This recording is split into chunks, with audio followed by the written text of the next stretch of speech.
Before we start with the proceedings, allow me to do some few house rules. Let me start with a safety briefing first so that we all are safe in the session. Good morning, ladies and gentlemen. May I welcome you all to Marriott Hotel Melrose Ark. Today we do not have any planned drills.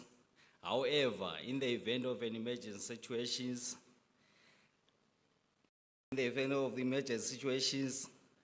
our PA system will go on. Please remain seated. Follow the voice command, exit through the nearest escape door into the assembly point, which is located at the front of the hotel.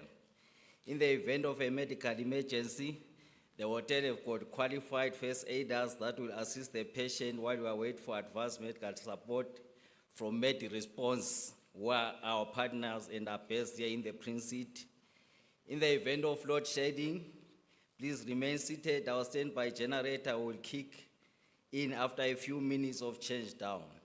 Our restrooms are located on the passage next to the sliding doors. Please feel free to utilize them.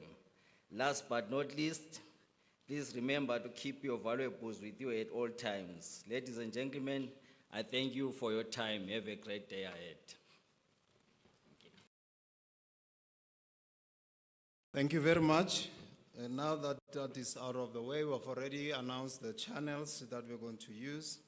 Honorable Chairperson, Honorable Deputy Minister of Finance, in absentia, who will be joining us, Dr. David Masondo, Chairperson of G20 and Auditor-General of South Africa, Mr. Kani Maluleke, Honorable Minister Vital Durego of the SAI of Brazil, distinguished heads of Supreme Audit Institutions of the G20 countries, excellencies, distinguished guests, and members of the media present. My name is Harold Maloka and I'll be your program director for this particular session. Good morning and a warm welcome from a bitter cold city of Johannesburg of South Africa. Welcome to the official opening of the 2025 G20 Summit in South Africa. I hope that from last night you have managed to get some rest, and today you look forward to having very fruitful discussions. We are delighted to host you host this important event for the very first time on our beloved continent of Africa. The G20 engagement encourages SAIs around the world to uphold the theme of the G20 through their engagement sessions, generate an accountability ecosystem to oversee the implementation of the G20 commitments while supporting the United Nations Sustainable Development Goals. Today, we are honored to have Honorable South African Deputy Minister of Finance, Dr. David Masondo, who will be joining us in a few minutes. However, before we proceed, it's appropriate for me to ask the Chairperson of G20 and Auditor-General of South Africa, Mr. Kani Maluleke, to extend and open this particular session. So at this moment, allow me to invite Auditor-General Kani Maluleke, and let's give her a round of applause as we welcome her to the podium.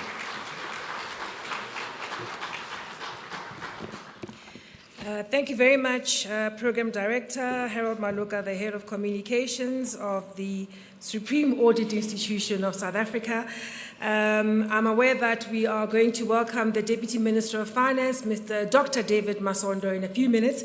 But I'd also like to recognize the presence of the Honorable Minister from Brazil, South Brazil, Honorable Minister Vital Durego Filho, who is also the President of TCU, which is SAI Brazil, and importantly also the current President of InterSAI, which is our global forum for all Auditors General. So welcome, sir. I'm delighted to have you here.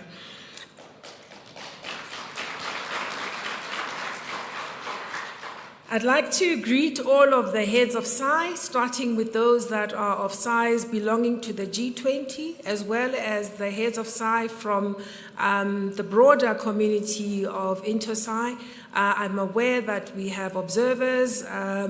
We've also got representation from the African continent, and I'm absolutely delighted that you've graced us with your presence for this important conversation. I want to also welcome all of the delegations that are present. I'm also aware that we have representation in the room from the broader accountancy profession in South Africa. Welcome to all of you, the profession that supports us being the engineers and those that operate in the built environment, because we have this critical conversation on matters relevant to yourselves. There are representatives from the auditing profession in South Africa, and a number of other very key stakeholders, including from academia. I am pleased that you are here. So, Excellencies, esteemed guests, ladies and gentlemen, a very warm greeting to sunny South Africa.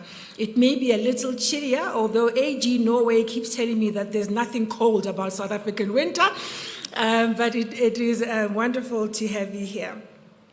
I really am delighted to be able to address you as we begin this important gathering under the G20 banner.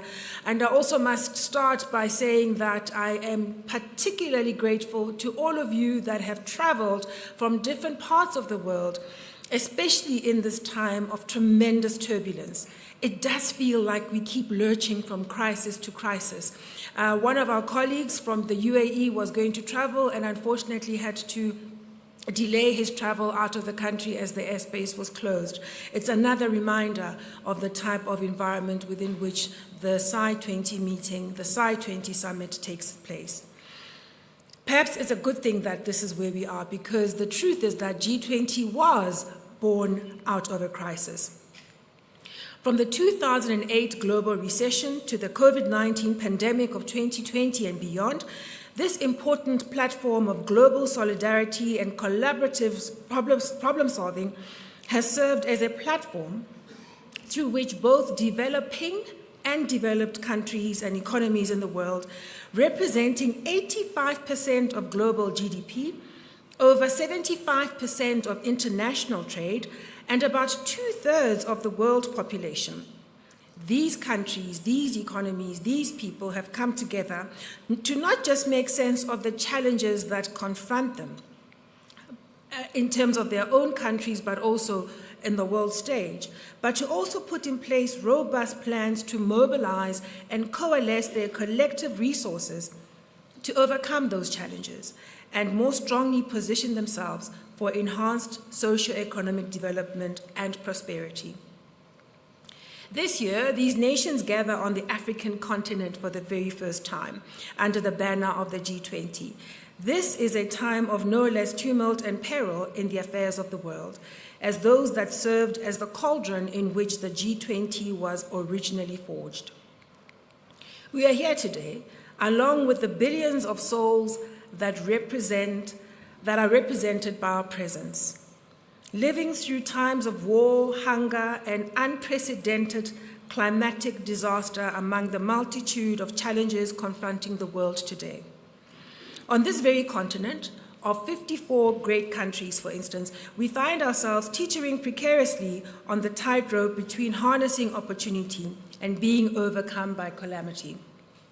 On the one hand, we are blessed with the fastest growing youngest population, with 70% of the population on the African continent being under the age 30. We are endowed with 30% of the world's mineral deposits and over 65% of the world's uncultivated arable land. Yet, on the other hand, on this very continent, just last week, almost 80 people died in unprecedented floods in South Africa.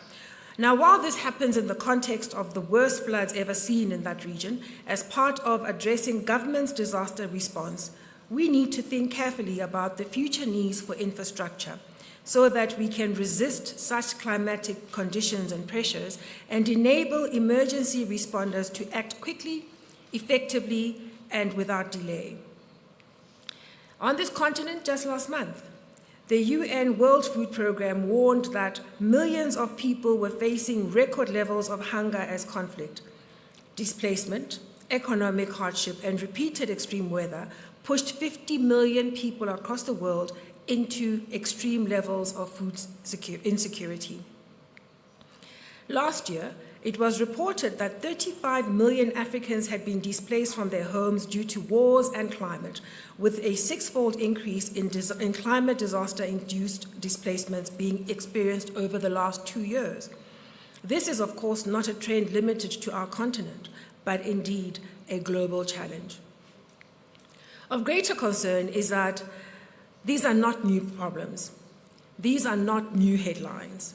For decades, these reports of disaster have overshadowed the abundance of resources and opportunities that our continent has been endowed with. Let us be clear that these are not the problems of politics. They are problems that face humanity, as they impact each and every one of us. They are also not simply problems that manifest on stock exchanges, statistical reports, and statements of account. They are people problems that affect the health, livelihoods, capabilities, and quality of life of the citizens of our respective nations. They are not resource problems either, but rather a struggle with the allocation and efficient and effective use of existing resources towards the betterment of the people of our continent. More significantly, they are not just African problems, they are a microcosm of the challenges confronting, in one way or another, affecting all countries of the world, those represented here and beyond. It is for this reason that in his speech marking the commencement of South Africa's G20 presidency, His Excellency President Ramaphosa reflected on the challenges, stating that the world that we faced is confronted with severe challenges and crises, which were exacerbated by the fragility of global solidarity, crippling underdevelopment, and ever-deepening inequality. On this basis, he announced that the theme of South Africa's presidency would be solidarity, equality, and sustainability, leveraging partnerships across society and across the globe, and reigniting our common humanity, which is fundamental to the ethos of Ubuntu that binds us together as people of the world, to channel global collective energy towards confronting the challenges that we all face. It is within this context that the world seeks to navigate its way through the fraught and precarious conditions along the narrow path of opportunity and prosperity that we as Supreme Audit Institutions of the G20 nations have worked together over the past 7 months and now gather here today for this summit. We gather not as a mere appendix to the chapters of the G20, but we are living up to our promise, the promise we made to citizens when we as Supreme Audit Institutions agreed in Intosai P12 and also as the nations of the world agreed through the UN resolutions, that indeed the value and benefit of Supreme Audit Institutions is to make a difference to the lives of citizens. Therefore, to the extent that the G20 is seized with how to confront and overcome the challenges that face humanity today, and thus answer the question of what is required to make a difference to the lives of citizens, therein is the opportunity for SAIs to make an impact through our perspective, our experience, and our voice. We are uniquely positioned to provide relevant foresight, credible insight, and to enable oversight. We can influence key decision makers in government to optimize the use of public resources towards realizing the desired socio-economic development outcomes. For this reason, we have carefully and deliberately chosen key themes, 2 themes. 1, accelerating efforts to unlock and leverage public infrastructure funding for equality, sustainable growth, and bringing improvement to the lives of citizens. And 2, undertaking collaborative and integrative efforts towards bringing the skills gap for a future-ready workforce. We've done this because the critical success factors for a thriving and prosperous continent of Africa and the world at large are not in the adequacy of resources. The truth is, in many instances, plenty of those resources already exist. The trick is to harness and leverage these resources for the betterment of the lives of citizens. Central to our ability as nations to do that is our infrastructure and the skills and capabilities of our people. These factors are not just individually material to the success of our nations, but they are also mutually reinforcing. To the extent to which the skills of people of a nation can be leveraged, we've got to have adequate infrastructure that is available for service delivery, but also for proper economic activity. In building on the pioneering work of the size of Indonesia, India, and Brazil, who have laid the strong foundation upon which we stand today as we begin the summit, we as SAI South Africa have anchored our SAI 20 chairmanship on 3 key strategic imperatives that we believe concern the current and future positioning and relevance of the SAI 20 engagement platform and ought to preoccupy our collective thoughts. The first one is about affirming and reinforcing the legitimacy and relevance of SAI 20 as a G20 engagement group. The establishment of SAI 20 naturally raised questions about the relevance of an engagement group of Supreme Audit Institutions. Some have asked whether there was indeed a legitimate role for them in the G20 program. And these are all fair questions. Our collective work over the last 7 months in preparing for SAI 20 this year have fairly and definitely answered these questions. We've managed to do so in our analysis of the 2 themes on infrastructure and skills development, and we've managed to demonstrate that there is indeed a legitimate role for SAIs in deliberating on matters of global socio-economic development. You see, SAIs are not just good for reporting after the fact on historical information. They also serve as indispensable sources of strategic foresight, insight, and they enable appropriate, optimal, effective, quality decision-making by those that run our respective governments. In particular, we've managed to highlight how the unique mandate, the capabilities, and the vantage point that we have as Supreme Audit Institutions position us to support our nations in addressing the key stumbling blocks to progress. These themes of infrastructure and skills development, along with the challenges and indeed opportunities that relate to them, have featured consistently and prominently on the agenda of the G20 since it began. In some respects, the world has made progress, but in others, the backlogs and the deficits only persist, and sadly, they continue to grow. The challenge has not been the why or even the what needs to happen, but rather it's been about the how. It has not been about the lack of knowledge and resources that has held the world back, but rather the challenges of how we need to do what we're supposed to do in our respective countries as well as a global community.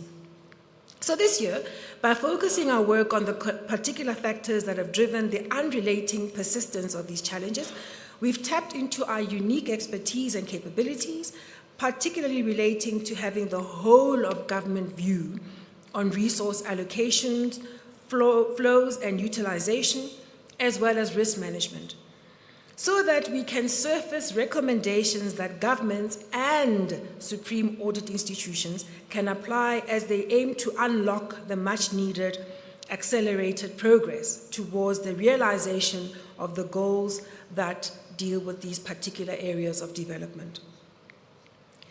We believe wholeheartedly that this is indeed the role that SAIs are made to play in our societies.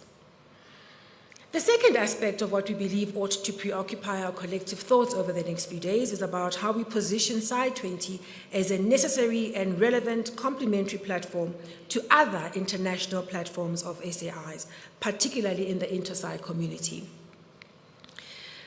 The question has arisen around how G20 could be a duplication, perhaps, or whether it is causing fragmentation in the global community of SAIs. Our view, having done the work over the last 7 months and having considered the outcomes of previous G20 engagements, our view remains that G20 presents a unique opportunity for us to come together to focus not just on the matters that preoccupy SAIs themselves, but to ensure that we are looking beyond the borders of our own institutions and thinking carefully about the contribution we're making in the value-adding work of driving development in our respective countries. Whilst the existing platforms within our community do a great job of advocating for the independence of SAIs, the effectiveness of SAIs, whilst we do a good job of building capacity amongst SAIs and making sure that we're effective in playing our role, we equally have to keep finding every platform to augment our global voice, to make sure that we are able to contribute in a way that's relevant, that's credible, and that's effective in the key conversations on how we drive progress, ultimately to the benefit of citizens. Our chosen themes have been informed by that preoccupation. How do we make sure that the conversations we have as G20 are dealing with topics that are relevant to the G20 leaders when they meet as a collective, but also when they engage within specific countries? Third thing we believe needs consideration as a collective of G20 now is making sure that G20 as an engagement group is seen as a legitimate representative of the broadest possible voice of the size of the G20 member countries. As we've collaborated over the last 7 months, we've demonstrated, I believe, in a commendable fashion, that the work of G20 is indeed relevant and addresses the needs and aspirations of all G20 countries, both developed and developing. If you look at both themes, and if we consider the theme papers that came out of different participants in G20, again, whether they are from a developed or a developing country, we remained convinced that there was every opportunity for us to keep learning from each other. We remained convinced that indeed there are challenges and opportunities that are relevant to every single SAI and every single country within the G20 context. I may even go so far as to say that matters around human capital development, making sure that you are presenting citizens with the ability and the opportunity to realize their potential and participate actively in their economy and ultimately even own a stake in their democracies. And conversations around how do you deploy and optimize the value of investment you place in infrastructure development and maintenance. Those conversations have resonated with all the countries around the table. We therefore believe that G20 keeps proving, and it must continue to do so, that it is a credible platform that positions SAIs to drive important, timely, relevant, impactful conversations within their countries as well as within the collective of the G20. We have every opportunity to continue to learn from each other and to bolster the practices that we employ in our respective institutions. Now, as we look ahead to the next 2 days, what lies ahead of us are the fruits of painstaking collaborative work across our respective offices. And for that, I have to pause and express sincere gratitude to all of you as the leaders of SAIs, but also the teams that you lead, for the work that they've done in making sure that we get to a point where we have the opportunity to engage on a draft communique. That draft communique is the outcome of a lot of work by many of our team members, and I'm really looking forward to our own deliberations so that we can end up with a document that we all agree informs what we will do as SAIs in our respective contexts, but will form the basis of our engagement with the leaders of the G20 countries going forward, and thus amplifying the global voice of SAIs. The work that we do this time around, and I want to reiterate, is built on the foundations that were laid by SAI Indonesia, India, as well as Brazil. And I believe that if we apply ourselves properly over the next few days, we'll make sure that the work does continue. Beyond the summit, we will have to keep working on affirming and reinforcing the legitimacy and relevance of the SAI-20 as a G20 engagement group, positioning SAI-20 as a necessary and relevant complementary platform to other international platforms of SAIs, particularly within the inter-SAI community, and ensuring that the SAI-20 engagement group is seen as a legitimate representative of the broadest possible voice of the SAIs of the G20 member countries. I'm delighted that SAI Egypt are here, represented by the AG, and they will be hosting INCOSAI, as you know, in a few months' time. It is my hope that we as SAI-20 will be able to report back to INCOSAI on the work that we've done in driving the relevance and amplifying the global voice of SAIs within our context. How we approach the next few days will be an important step in terms of ensuring that our voice, as independent, effective, credible, relevant, and value-adding Supreme Audit Institution, continues to grow. It is my fervent hope that our time together, which yes will be hard work, but will also present opportunities for us to connect and to deepen the relationships we have amongst each other. But I also hope that our time together will remind us of our shared values and our shared aspirations of contributing to a better world, one in which the citizens experience well-being, dignity, and prosperity. Thank you very much for your kind attention.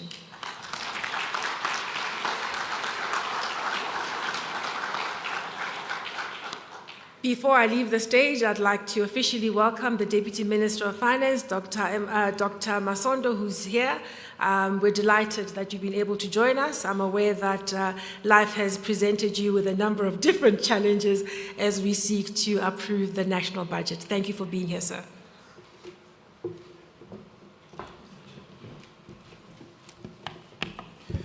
Thank you very much, AG and Chairperson of SAI-20. Another round of applause, please. And indeed, a warm welcome to the Deputy Minister of Finance, Dr. Masondo, and thank you for joining us for this particular session. As the Chairperson of SAI-20 has indicated, the Minister had to attend to parliamentary engagements that has to do with the national budget, and therefore we are delighted that he could be able to send us Dr. Masondo, who will take the podium to address us at this point. Deputy Minister, let's welcome him with another round of applause, please.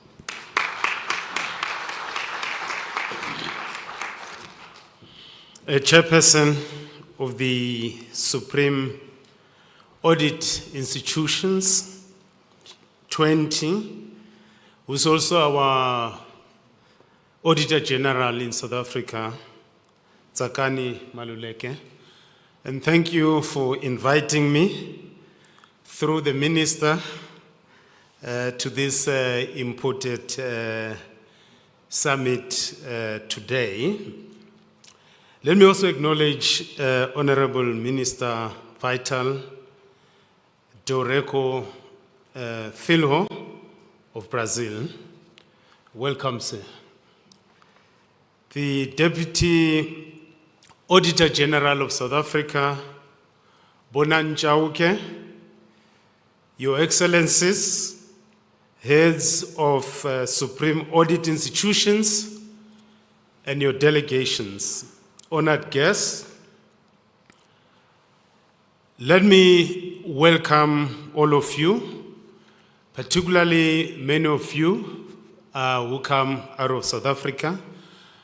Welcome back home, because South Africa, Africa, is the origin of humankind. So you are not strangers here, you are not foreigners here, you are back home. The science has proven that you all come from here, and you had to move to different parts of the world, and you assume different colors as a consequence of the environments in which you live in. But you are back home. Welcome back home. I'm really honored to have the opportunity to address this important gathering, convened under the banner of the G20. It is the first on the African continent. I know you have been welcomed already by our Premier of Gauteng, Mr. Panyaza Lusufi. He has welcomed you last night. Once again, may I welcome you to South Africa on behalf of the national government and the Finance Ministry. We meet under the theme of solidarity, equality, and sustainability. The theme reflects not only the spirit of South Africa's G20 presidency, but also underpins our shared commitment to building a better world for all. This summit is rightly focused on two fundamental enablers of inclusive economic development, namely infrastructure and skills. As captured in your theme papers, these are not just policy priorities, they are preconditions for dignity, productivity, and resilience. Program Director, ladies and gentlemen, South Africa takes the baton from Brazil as the first African country to take the G20 presidency. While mindful of the responsibility we have to members of the G20 and the world at large, we have a unique opportunity to leverage this presidency to advance the African agenda and the agenda of countries in the Global South.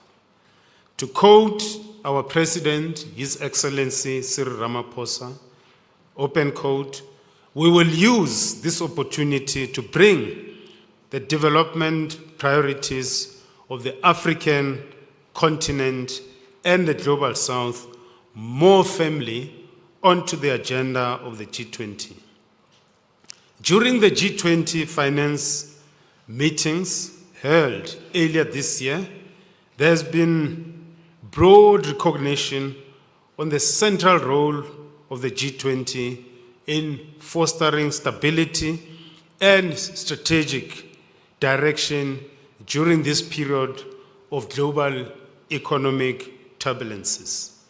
More importantly, participants urged a better commitment to multilateralism, a rules-based global trading system, and a renewed efforts to restore cooperation. The G20 finance ministers' meetings also acknowledged that low-income countries will be the most severe affected by geopolitical tensions, trade fragmentation, and these unfortunate developments will not bode well for safeguarding growth and financial stability. Program Director, this summit of SAI of the G20 nations serve as an important tributary to the broader G20 discussions, which in turn will flow into the even broader global discussions related to the Sustainable Development Goals. Goal 19 of the Sustainable Development Goals has envisaged that by 2030, sufficient work would have been done on building resilient infrastructure, promoting inclusive and sustainable industrialization, and fostering innovation. Infrastructure is one of the themes that Site 20 has chosen, and this could not be the most appropriate theme. Infrastructure is a key enabler of economic development and employment, as well as delivering services to citizens. Mindful of this, as the South African sovereign, we have committed significant investments towards infrastructure development. We have a very ambitious infrastructure development program that we've ever undertaken in our country. And this is necessitated by our desire to grow the economy through increasing the role of private sector in the supply of electricity, freight logistics, telecommunication, and water. Given the constrained fiscal situation, as well as the state-owned entities' balance sheets, we need to mobilize private capital to finance infrastructure. Supreme Audit Institutions play a critical role in helping us as governments to mobilize funding for infrastructure. The audits, both financial and performance, contribute towards our ability to raise funding from the private sector, development, financial institutions, and other organizations. Investors rely on audit reports produced by Supreme Audit Institutions.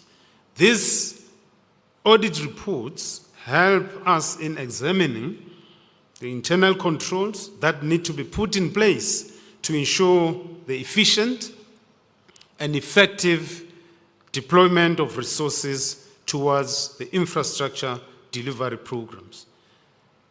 The Supreme Audit Institutions enhance our ability to exercise oversight on the nature, quality, and diligence of our maintenance of infrastructure. These actions are essential in ensuring that infrastructure investments not only happens, but delivers value for money, reduces risk of cost overruns and corruption, as well as accelerating progress towards the attainment of the Sustainable Development Goals. In South Africa, we've already seen the benefit of these shifts. Our audits are becoming more data-driven. Our project governance frameworks are being tightened, and our focus is moving upstream from reactive assessments to preventative risk-based auditing, aligned to the full life cycle of infrastructure delivery. We are working with other international partners towards revitalizing our ports, harbors.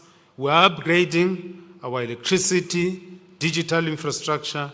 We are building roads, hospitals, and schools.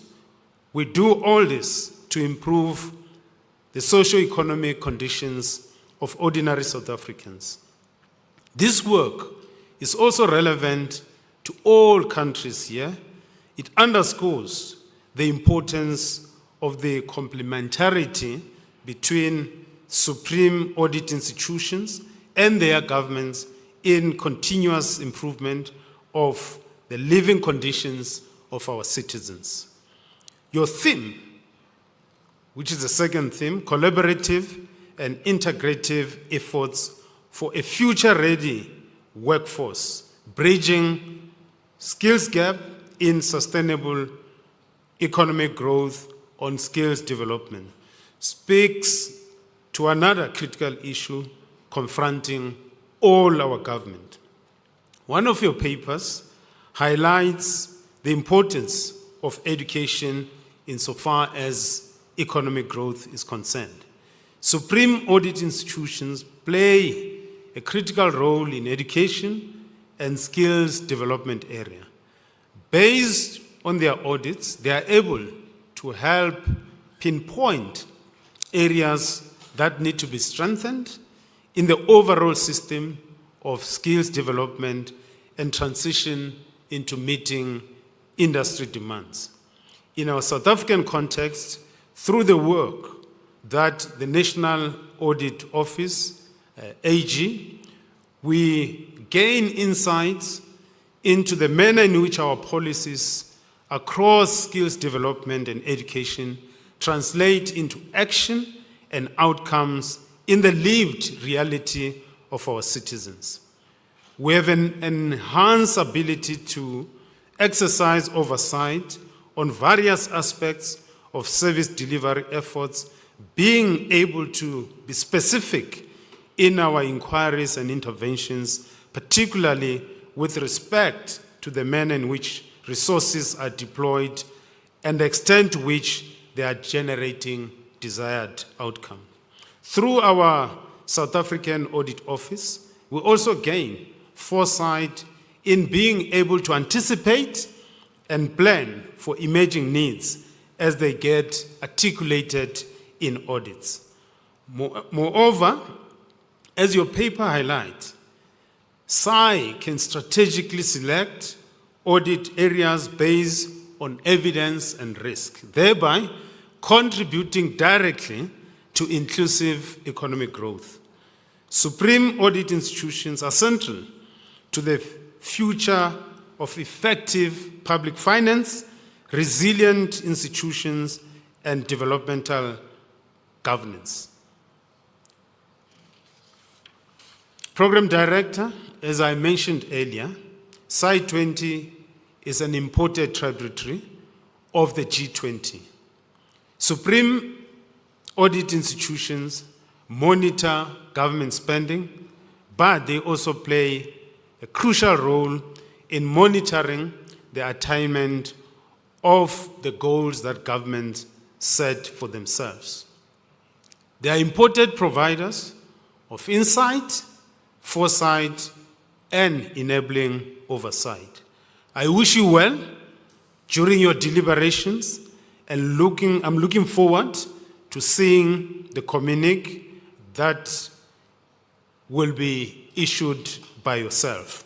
And welcome again once more to South Africa.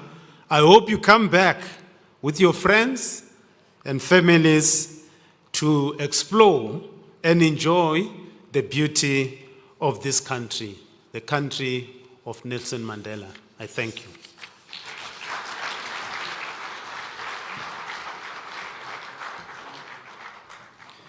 Thank you very much, Honorable Deputy Minister. Another round of applause.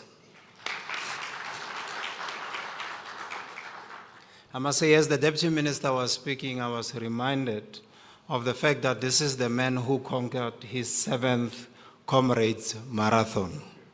Congratulations again, Deputy Minister. As we prepare to invite the Minister, Minister Vital Durego, to the podium, may I ask that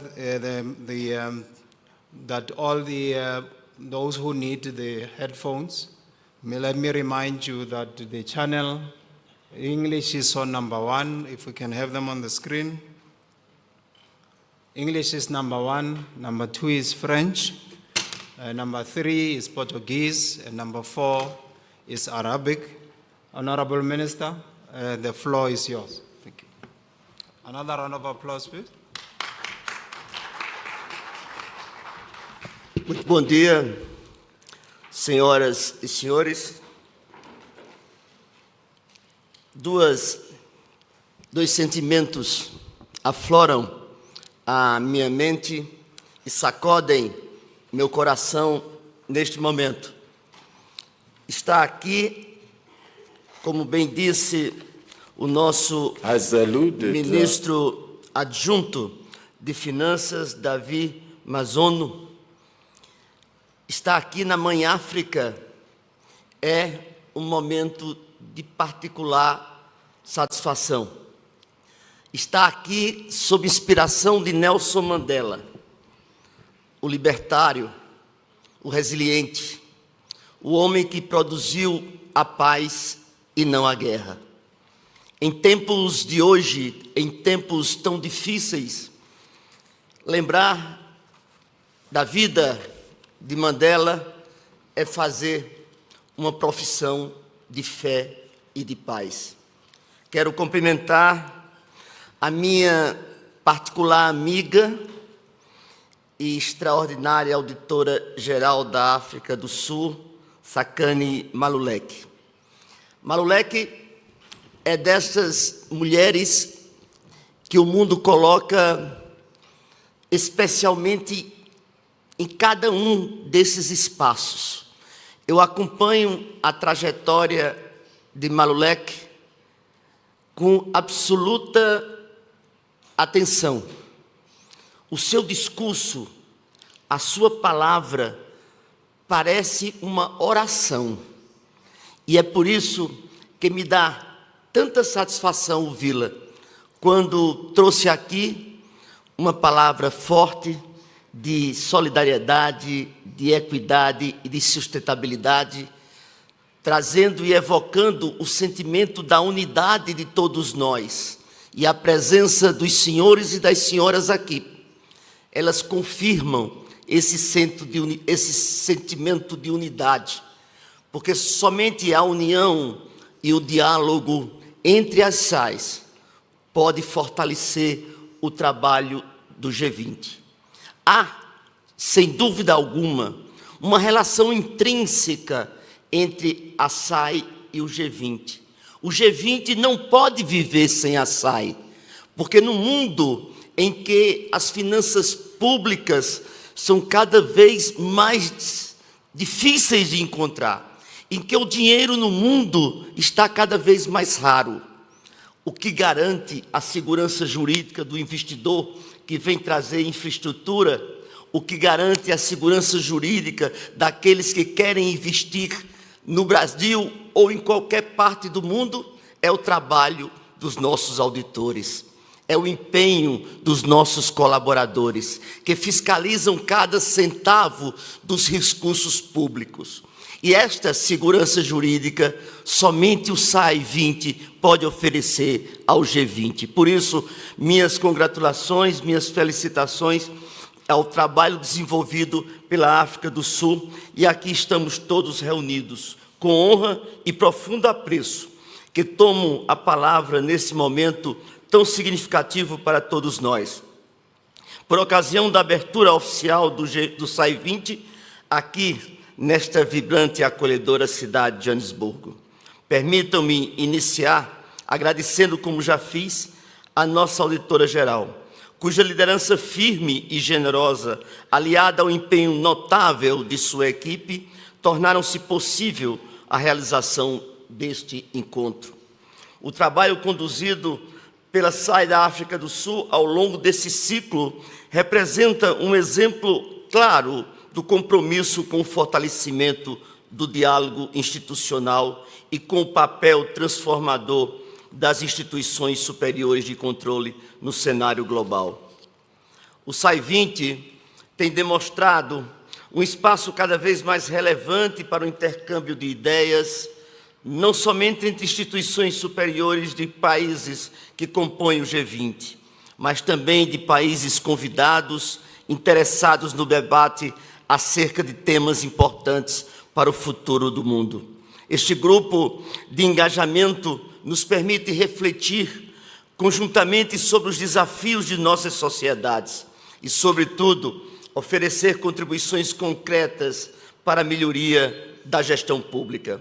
A cada edição, o SAI20 amplia sua capacidade de articulação e consolida sua posição como um canal legítimo de diálogo com os outros atores globais. Por isso, não poderia deixar de destacar a importância do conceito de voz global das SABC, que temos promovido com convicção ao longo da presidência brasileira da Intosai.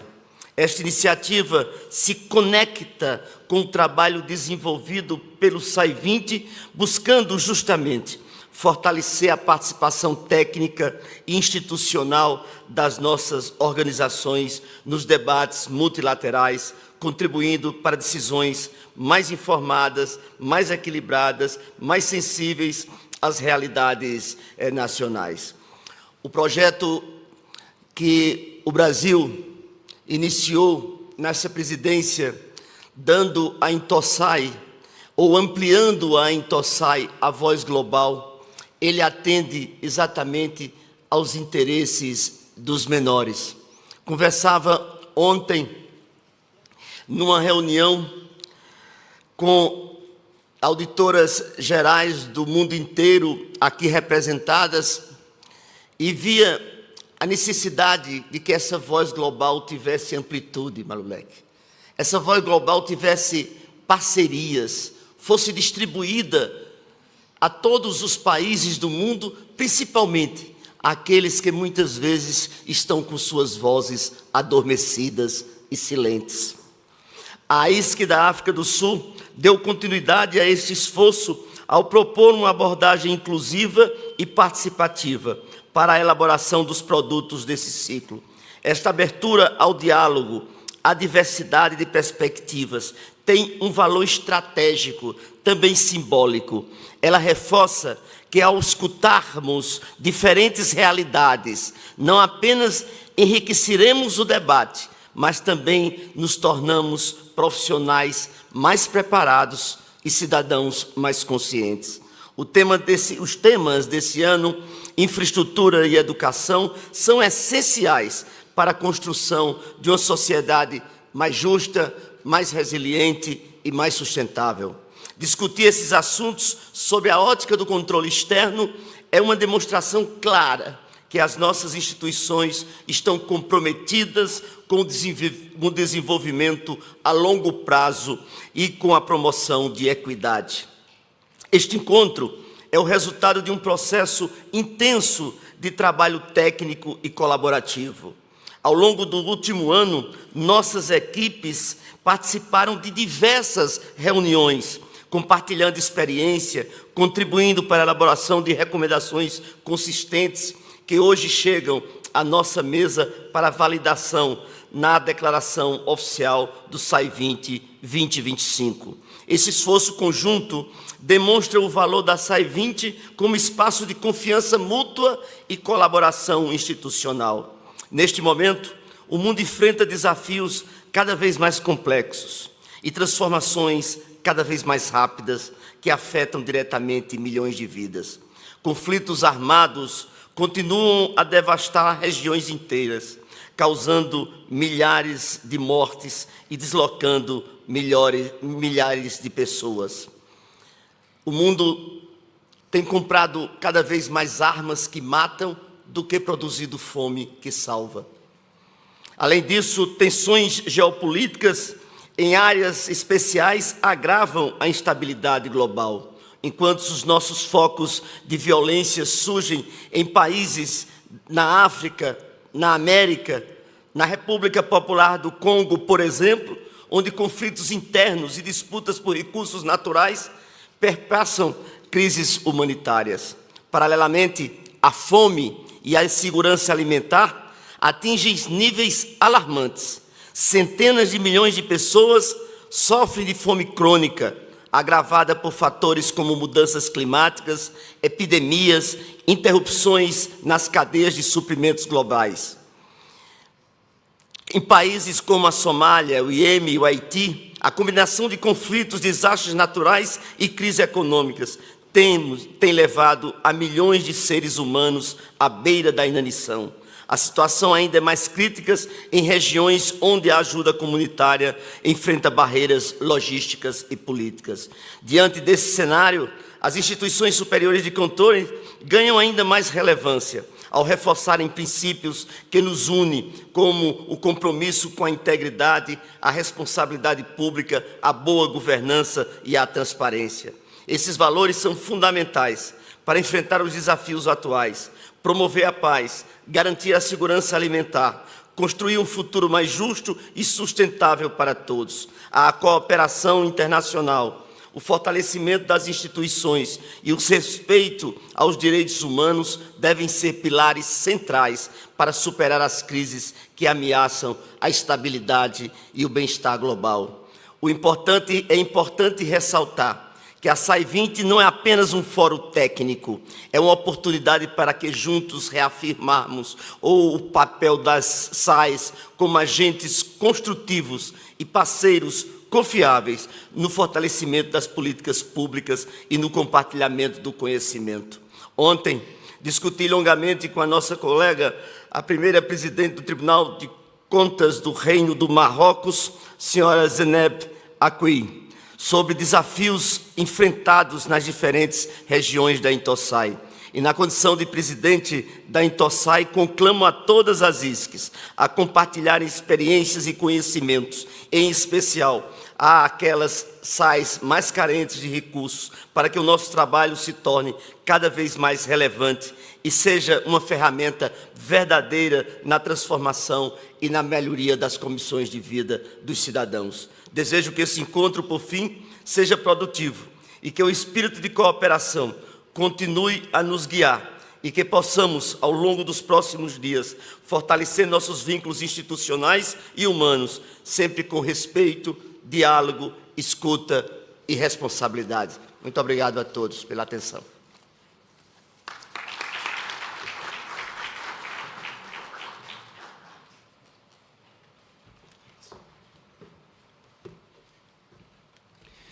Thank you very much, Minister Vital.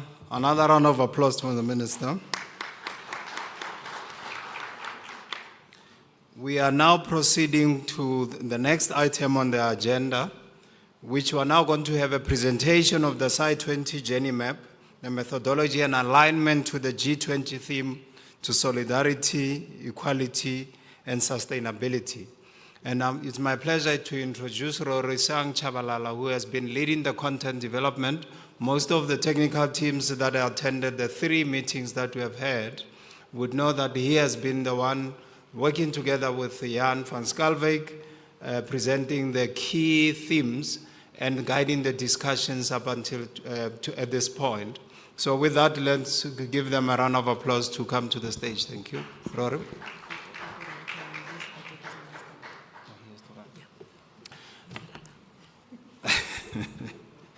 Thank you very much. My apologies. I am told that the Deputy Minister has got other pressures, and therefore he needs to be released. Minister, thank you very much for honoring us with your presence and delivering the speech. The AG reminds me that, like I said earlier, the Deputy Minister is a runner, so he has to run somewhere this afternoon. Thank you very much. Another round of applause as we bid farewell to the Minister. Deputy Minister, before you leave, let's take a quick official photo with the Minister. If you can look at the photographer there. Yep.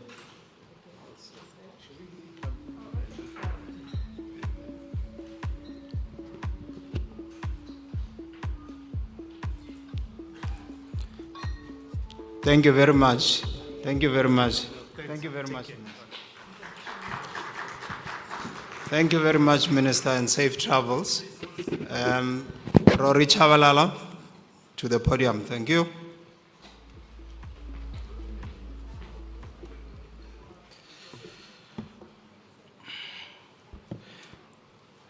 Program Director, Chairperson of the SAI20, AG Tsakani Maluleka, Honorable Minister Vital Dorrego of SAI Brazil, all heads of SAIs present and all those in transit, all delegations present, excellencies and esteemed guests.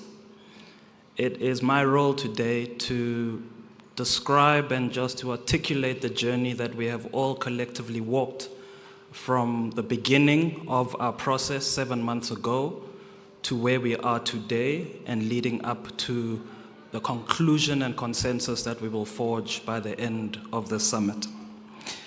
As the Auditor-General of South Africa, the chair of the SAI20 indicated in her opening remarks earlier on, the presidency, South Africa's presidency, SAI20 presidency, has been premised on 3 primary strategic objectives. 1, affirming and reinforcing the legitimacy and relevance of the SAI20 as a G20 engagement group. And this we have sought to do in making sure that we focus on issues that are of relevance to the G20 nations, rather than just of relevance to the SAIs themselves.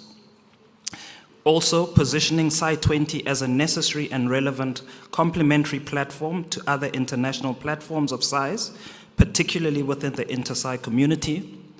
And in this, we have been careful to not seek to duplicate the work that happens across the inter-SAI community, but rather to be value-adding to the efforts that are already in the community.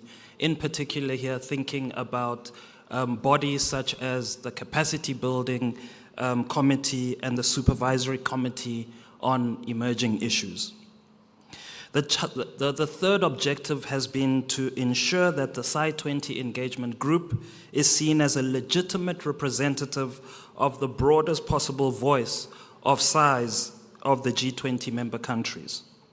And in our approach to this, we have sought to ensure that we are inclusive in the work that we have been doing, making sure that everybody has a voice, and ensuring that we maintain and uphold the consensus-driven manner of keeping lines of communication open, not just with those that have participated, but even with those that have not been able to participate in this particular session. As we pursued all of these objectives, we were mindful of the principles of the theme that the South African presidency of the G20 has been anchored upon, namely solidarity, equality, and sustainability. As far as solidarity has been concerned, we have been focused on making sure that we select themes that have the broadest possible application and relevance to all the SAI20 member countries, irrespective of the various different perspectives that they might approach them on.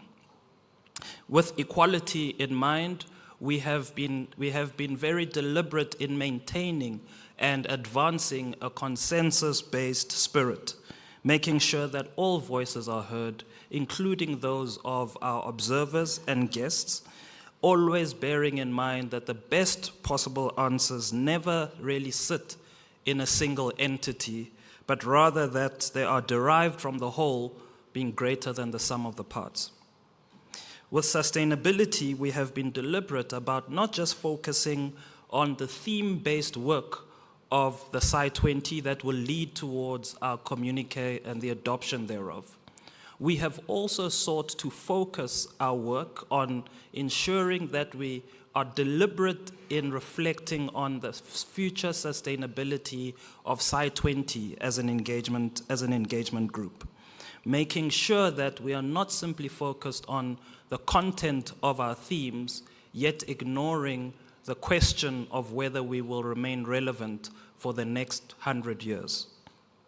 On that basis, colleagues, we elected to focus the work on this presidency on the issues of infrastructure and skills. The choice of these 2 focus areas was premised on 3 key factors.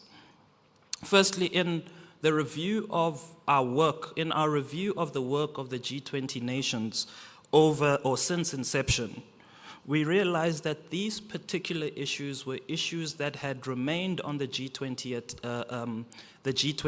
agenda for all of these years, and that within these particular focus areas, there had been limited satisfactory progress in unlocking the backlogs to making the necessary impact.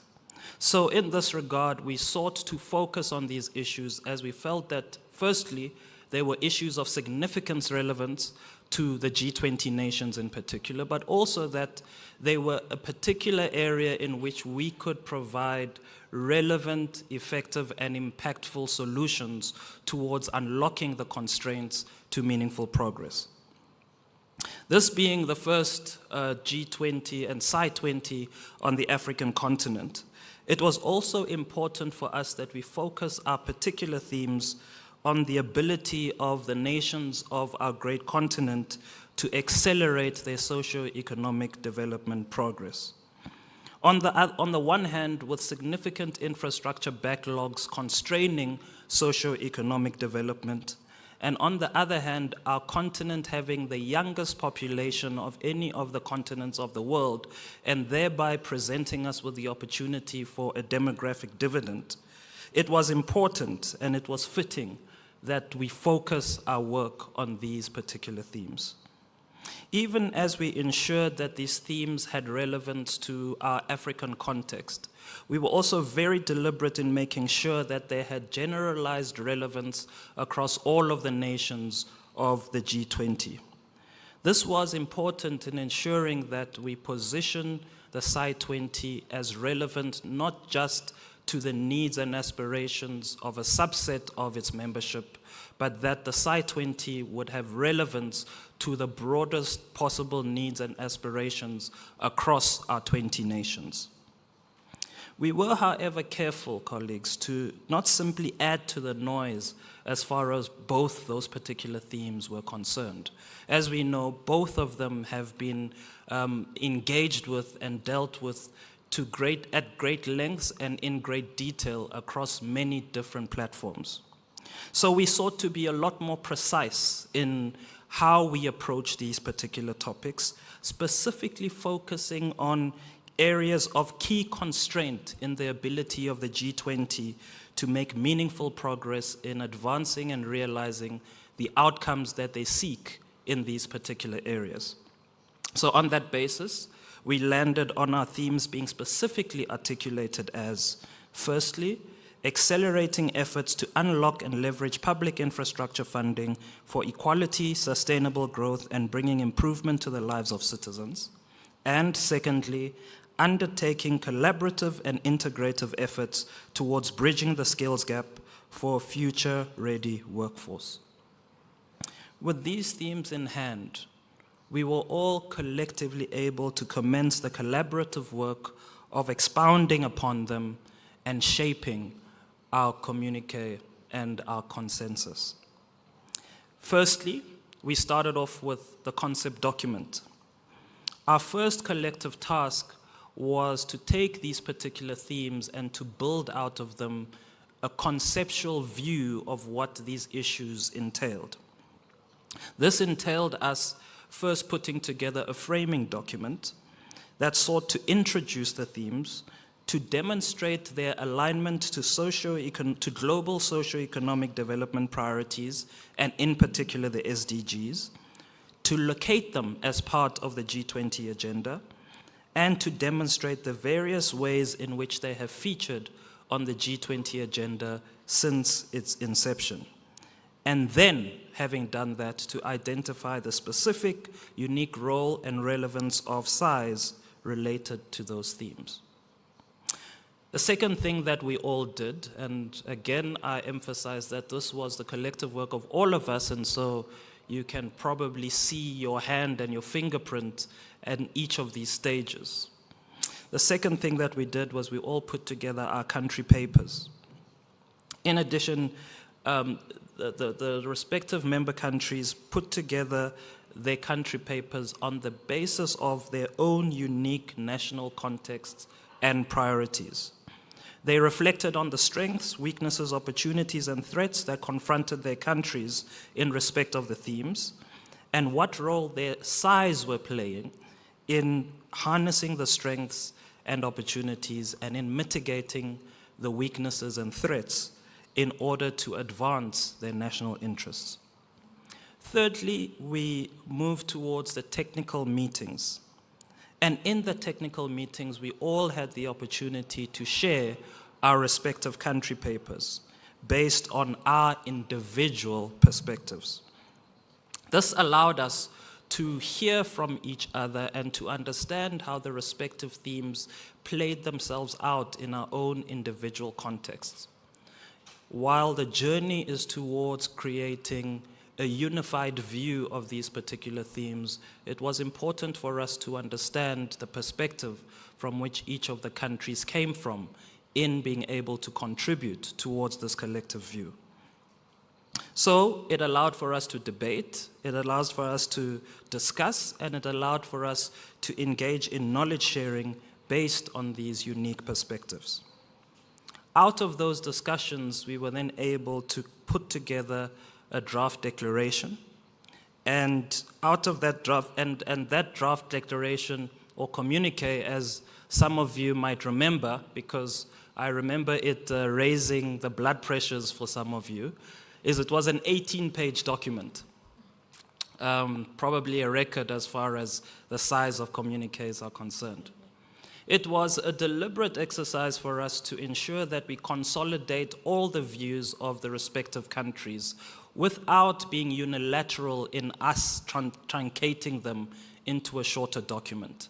This gave us all an opportunity to see the collective view and to be able to pull it together, and on the basis of that for us to all reflect on what our views held together looked like and whether there was logical consistency and coherence amongst all of these views.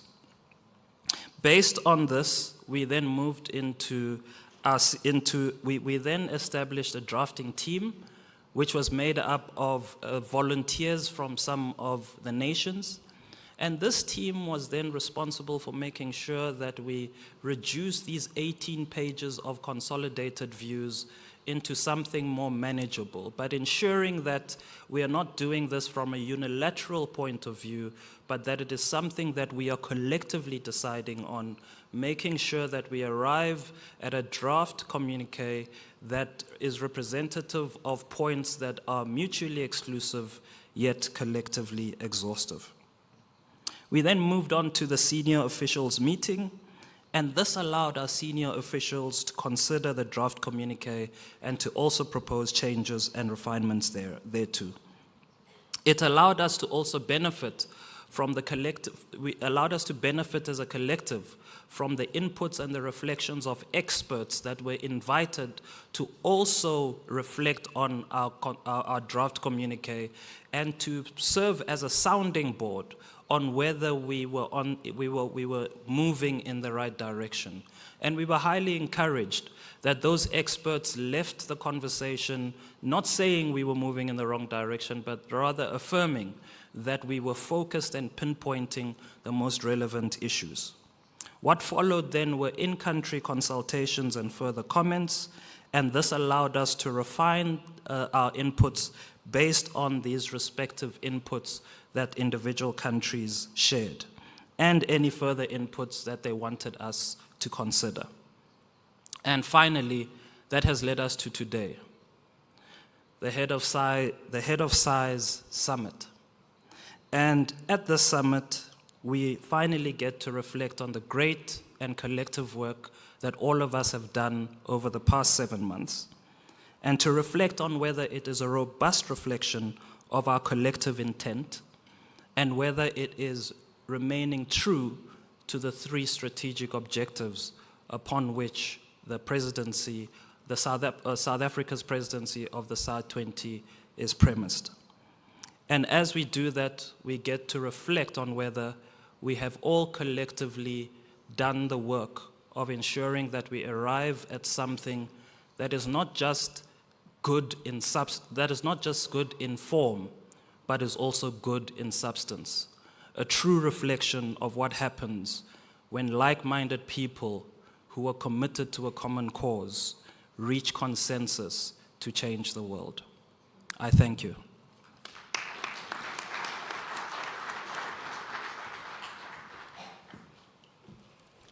Thank you very much, Rory. That's the journey that we have collectively traveled, and believe that we have reached some common consensus in the type of journey and the direction we ought to take. So a round of applause to all the participants who participated in that. We've now come to the point where we're going to take a family photograph, and this is how we're going to conduct it. I will start with Minister Vital and the chairperson of Site 20 to step forward as I invited the colleagues to remove the chairs. Thank you. Yeah.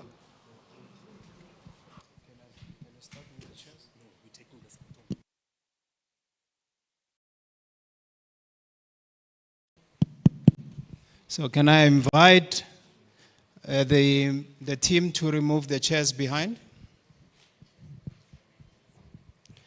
And then while they do that, we'll start with a picture with Minister Vital. And then I will invite the heads of sites in the G20 member countries to come to the stage. And then afterwards, we'll invite the guest AGs that are sitting in the front. So let me start with this particular one. Can we get these off, please?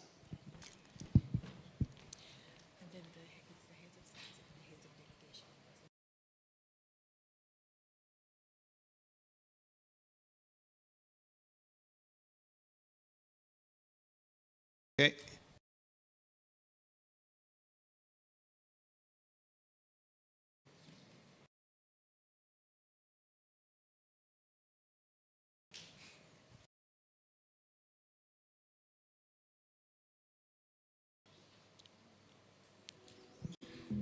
Thank you very much. Can I invite the heads of size of the G20 countries to join on stage?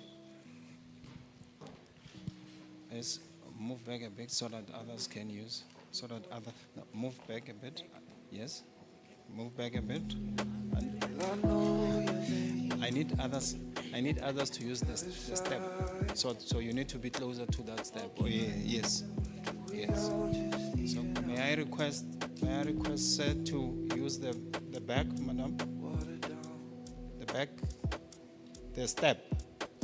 Yep. There's a step. This side a bit. This side a bit. Can I request that, sir, can I ask you to go to the top?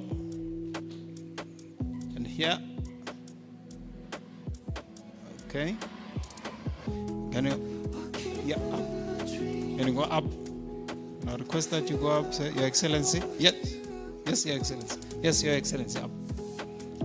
Okay. On the middle, in the middle. Sir, can I ask you to come that side of him, and he comes this side. Thank you. Thank you. And close. Thank you.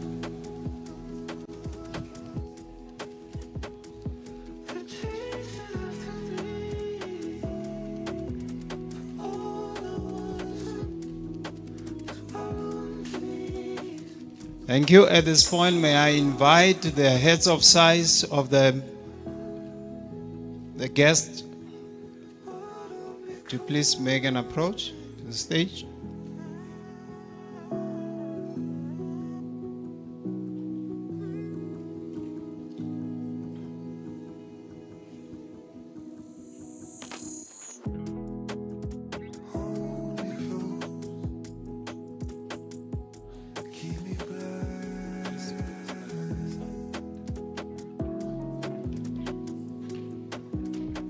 Madam.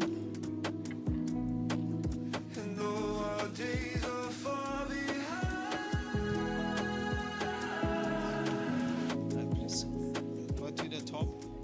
Please go to the top, madam. Please go to the top, madam. In the middle. this side, please.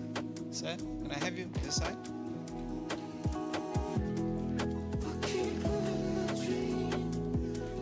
Yes, thank you.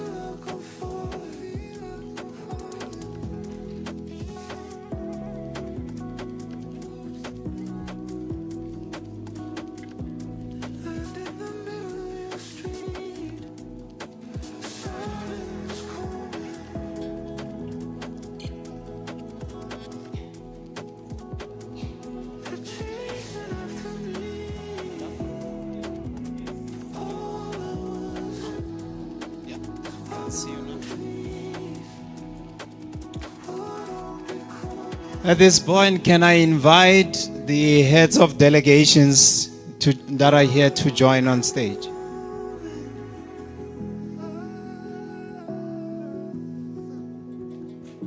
Heads of delegations?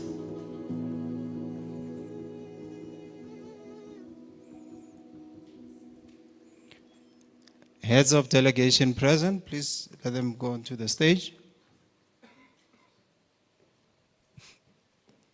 Join from the back, please. Thank you. Let me see.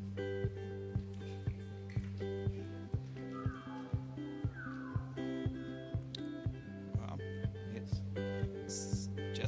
Just there on the right. Can we see you? Okay.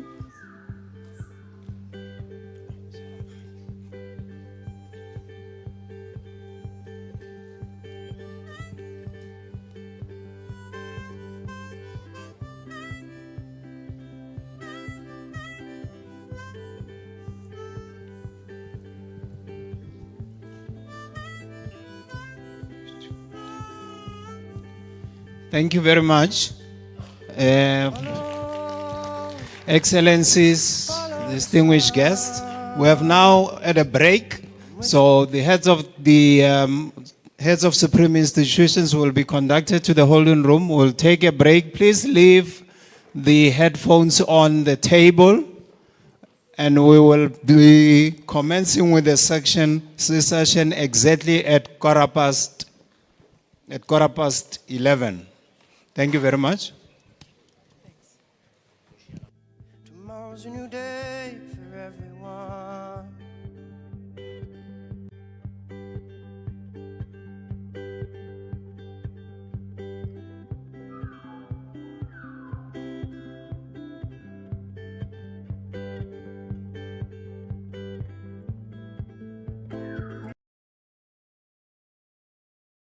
Party Jacob Zuma ever come to you and ask you directly if you are trying to